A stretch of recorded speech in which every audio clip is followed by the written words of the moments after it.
Welcome back to Birds of a Feather. This is your daily Baltimore sports podcast. My name is Nathan Stroud, and today we're going to be going over and talking about the Ravens' official practice and injury report from today. Obviously, today is Wednesday, October 8th. So we're going to be going over the practice from today because, again, all practices throughout the week are on Wednesday, Thursday, and Friday, so we get the official injury report updates. And obviously, when it comes to the injury reports for the Ravens, it is extremely important right now because of all of the injuries that they've been dealing with throughout the season. So we're going to be going over the practice report, going to be going over the injury report. There is some good news and some bad news when it comes to the injury report. Some guys did come back to practice and practice in a limited fashion, and then some guys didn't practice. Some of them were expected, some of them we were kind of holding out hope for. But as of right now, the injury report doesn't look too great. Obviously, we've gone through this all year now with the injury report, how it's been horrendous. But we're going to be going over it. All I will say is that we are looking to be a little bit more healthy heading into this game against the Rams, which is what John Harbaugh said. But we'll be going over the injury report in just 1 second. But before that, I do want to kind of talk about the trade that ended up happening yesterday with the Ravens, because the Ravens ended up making a trade yesterday, and it happened like 10 minutes after I stopped filming the episode yesterday. Literally like 10 minutes after I recorded is when the trade went down. It was the Odafe Oweh trade. And again, it's a big deal because Odafe Oweh is somebody who was a former first-round pick for us. He was somebody who last year had double-digit sacks, but this season he was really, really struggling. Last season he had his struggles as well, and throughout his young career he's had his struggles. And the Chargers are really trading for him based on their upside, and he's also in a contract year. And obviously the Ravens were not, willing to they weren't willing to sign Odafe Oweh to a long-term extension. So obviously they do this trade, and we'll go over the details right now. So this Odafe Oweh trade was pretty much a one-for-one player swap for Alohi Gilman, who, if you don't know who Alohi Gilman is, he's somebody who a couple of years ago had a really, really good season for the Chargers. This season he's kind of been struggling. Odafe Oweh's also kind of been struggling this year, so it kind of was a player swap for two players that have shown a lot of promise, but are kind of struggling this year. Oweh obviously last year had his double-digit sack season, and then Alohi Gilman, he is someone who for the past couple of years has been a pretty good complementary safety to Derwin James. So again, the Ravens get C.J. Gardner-Johnson yesterday. They go get Alohi Gilman as well. So we are beefed up in terms of the secondary right now, and we get rid of one of our pass rushers who has been struggling this year. He is on a contract year, so our pass rush does, I guess on paper, does get worse, but he was in a contract year, and obviously this means that the Ravens were not willing to re-sign him to a long-term deal, which makes sense. Again, Eric DeCosta said in a press conference a while ago that we're not going to be able to re-sign everybody. We have some really talented players heading to free agency this year, and there's just no way that we're able to re-sign all of those guys, and Odafe Oweh being one of those players. But we do end up trading him. It was kind of a weird timing, obviously, in the middle of the week heading into week 6 of the season. It's a little bit weird of a date to do trades, but the trade deadline is in about a month, and I'm sure that the Ravens are going to be making some more moves because this trade actually does free up $8 million in cap space, and I think right now the Ravens have like $14 or $15 million in open cap right now to potentially go out and make a trade for a bigger name, which is what I think Eric DeCosta is going to be doing. I think he's definitely going to be going all in this season on the thought that we are going to be able to come back. With how easy our schedule looks after the bye, and also with Lamar Jackson, most likely returning after the bye, along with the other injuries like Marlon Humphrey and Roquan Smith. With the schedule plus the injuries coming back, even if we are 1-5, hopefully we'll be 2-4 heading into the bye. But if we're 1-5 heading into the bye, I still do believe that it's possible to get back into the season. And I'm sure that Eric DeCosta thinks the exact same thing, and I'm sure he will pull the trigger on a bigger trade. Someone like a Quinnen Williams, someone like a Dexter Lawrence, hell, even someone like a Max Crosby, which is what a lot of Ravens fans has been dying for. We would have to give up quite a bit for Max Crosby, but I would be over the moon if we were able to land someone like that. But I think this trade, one, it's one of two. It's two different things. One, they weren't going to pay Oweh. They ended up trading him for a safety who has proven that he can be a very solid complementary guy. Potentially to Kyle Hamilton, but there's also some thoughts that Kyle Hamilton might be moving up and playing more of like a linebackerish position as the safety, and then kind of having Gilman and like Gardner Johnson / Malachi Stark / whoever is back there, kind of managing the safety in the secondary, because again, Kyle Hamilton is someone who can move all around the field, and I think that that's what the Ravens are kind of going to hone in on, because I think that Gilman is going to be somebody who's going to play quite a bit of snaps for the Ravens. I don't know about CJ Gardner Johnson. I think he's kind of here more for depth than just for like team energy, but Gilman is someone who, you have Gilman, you have Starks, and you have Hamilton kind of as a safety trio, which I really do like, so I don't mind this trade at all. Gilman has let up quite a few big plays this season, but if we can just kind of get that under control, then things will be okay. But two players that have kind of been struggling this season, but it is pretty important due to the fact that the contract extensions, we weren't going to re-sign him, but again, this also frees up some more room to potentially make a bigger move, which I'm sure Eric DeCosta is going to be doing. So going over now to the injury report. Again, we just went over the trade with Oweh for Alohi Gilman. And again, very random trade in terms of the timing of when it happened, but I don't mind it at all. Obviously our pass rush does get worse, but it does free up room to make a potential big move, which I'm sure Eric DeCosta is going to do. That's what I'm going to be banking on, because if he's not like willing to go out there and make a big move, I really don't see the point of doing this trade right now, especially going and getting another safety.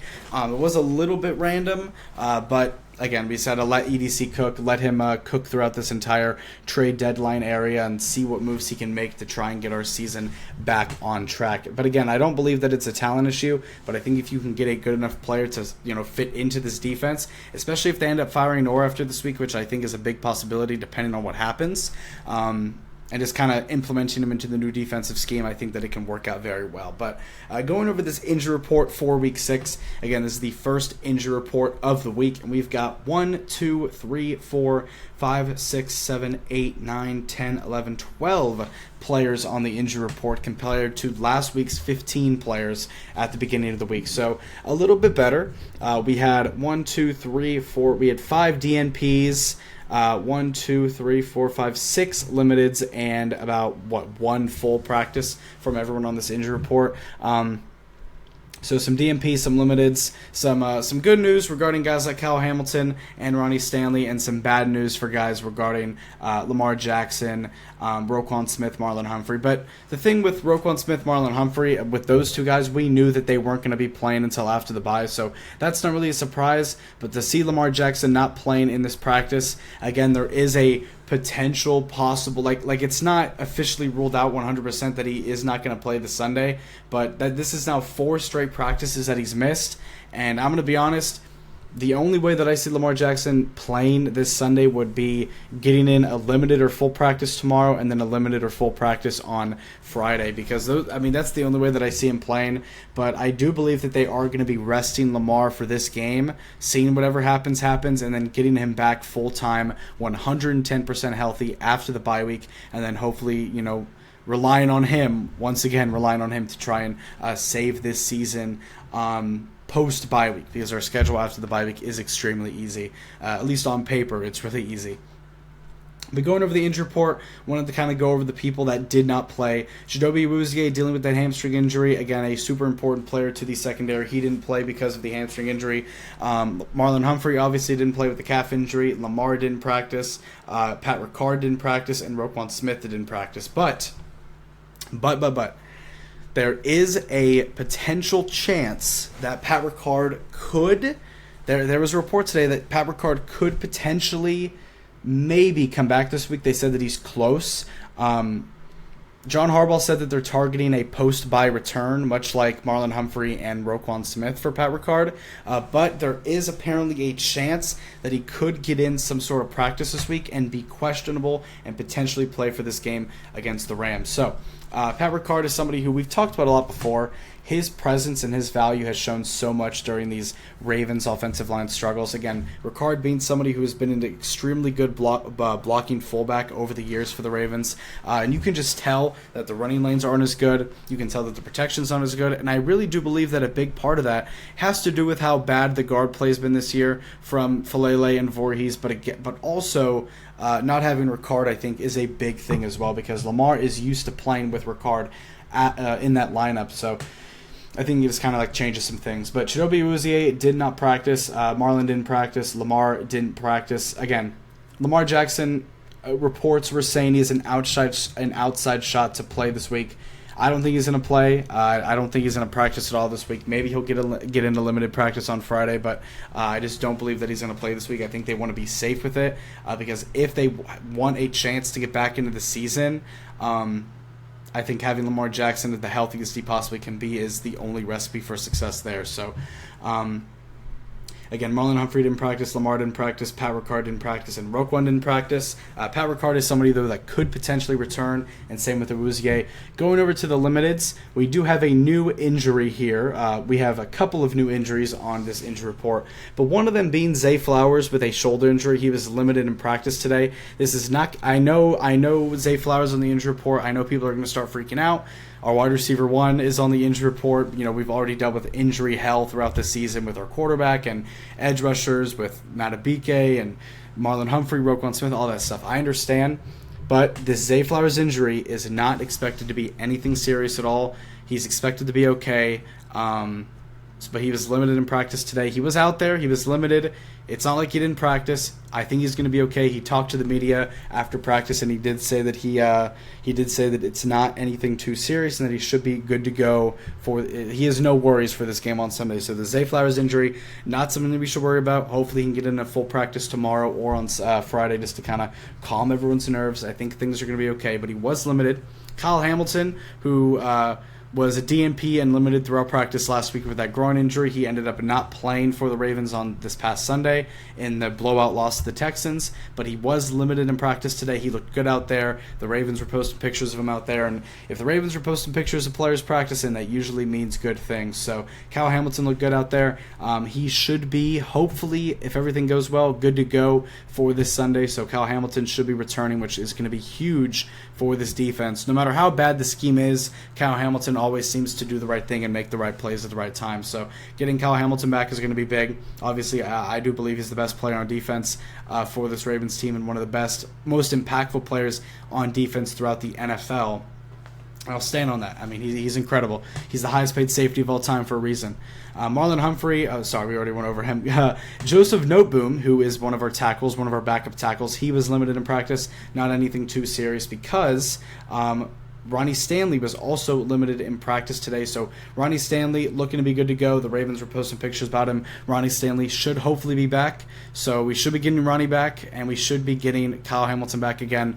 Our best tackle, our best defensive player. 2 huge names coming back for the Ravens, which is going to be good. So getting Ronnie back would be very good, especially for the protection for guys like Cooper Rush. But a newer injury is Roger Rosengard. Again, you can literally see Joseph Noteboom, Roger Rosengard, and Ronnie Stanley. 3 tackles are all in the injury report today, and Emory Jones. But Emory Jones, we'll just go over him right now. Emory Jones, again, he was activated off of the injury reserve. He practiced in full pretty much all last week, but they decided to sit him out. He was a full participant in practice today, so we might be seeing the debut of Emory Jones this week. Who knows? And then Roger Rosengard was limited with a knee injury, but again, that's not expected to be something serious. So Roger, Ronnie, they should be good to go as our tackle spots. They've been doing a great job all year. Roger and Ronnie, those are the tackles for the future. We understand that, so we're going to keep them there, and hopefully they'll be good to go. But it's trending in the right direction for those guys. And then Avantez Walker with the oblique injury is still limited. Wide receiver 3, wide receiver 4 for this Ravens team is down, so hopefully he can make a comeback this week. Just another weapon for whoever is at quarterback this week, who potentially could be Snoop Huntley. Cooper Rush. I think Cooper Rush is probably going to start, but I think that they'll actually use plays for Snoop Huntley if things are going south with Cooper Rush. I think that he has no sort of leash or whatever in terms of protectivity of having that starting spot. So we'll see what ends up happening with Snoop Huntley and Cooper Rush this week for the quarterback position. It might not matter because the Rams might put up 100 on this defense, but who knows. But Devontae Walker, limited in practice. Ronnie Stanley, limited but trending in the right direction. But Devontae Walker should be good. So all of these limiteds in practice should be okay.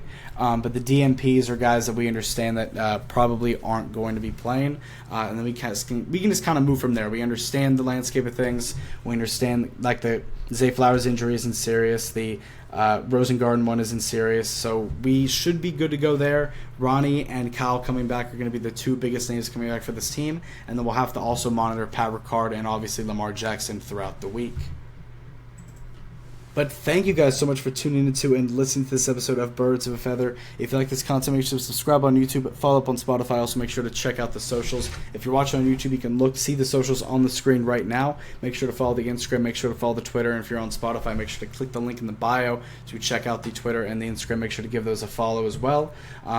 Post all the time on Twitter, promotions of stuff, obviously just reacting to certain updates, injury reports, reacting to it there in real time, and also doing like live game, like live tweeting games and stuff like that. So make sure to give that a follow. I'll have an episode up tomorrow talking about pretty much the same thing, talking about the injury report, seeing what things are looking like for the Ravens, seeing who's healthy, who's not, maybe some changes in the reports.